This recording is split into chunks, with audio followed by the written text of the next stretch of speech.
Salut à tout le monde, ici Nexus. Et si je vous disais que le Godzilla le plus terrifiant était pas le plus destructeur, mais il évolue comme une anomalie vivante. Aujourd'hui on plonge dans l'univers du monstre le plus terrifiant qui a traumatisé toute une génération. J'ai nommé Shin Godzilla. Par rapport aux autres Godzilla créés par une bombe, Shin Godzilla vient de la pollution humaine. Il est à l'origine, c'est un organisme marin qui a muté par les déchets radioactifs jetés en mer. C'est une création indirecte de l'homme. Hidea Kano et Mashiro Madea, j'espère que je prononce bien leur nom, ont créé une version grotesque du personnage.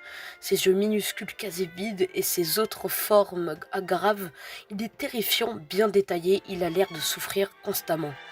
Sorti en 2016, le film est une représentation des bêtises de l'homme. Et Godzilla, lui, devient un miroir de l'impuissance de l'homme et aussi une moquerie des présidents d'aujourd'hui incapables de sauver leur pays d'une grande menace. Ce Godzilla est unique, on le voit évoluer en temps réel. Il passe de gros poissons à bipèdes, puis en titan, crachant des rayons nucléaires depuis sa gueule, de son dos, peut se régénérer, et de sa queue. Shin Godzilla ne court pas, il ne rugit pas, presque pas en tout cas. Il est quasi inarrêtable, comme une tornade. Sa vraie horreur, c'est l'incompréhension. On ne sait pas ce qu'il veut, on ne sait pas ce qu'il pense.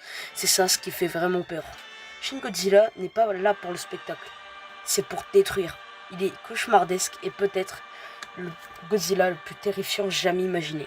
Sur ce, c'était Nexus. J'espère que ma vidéo vous aura plu. Un petit abonnement ne coûte rien et ça m'aidera à continuer les vidéos.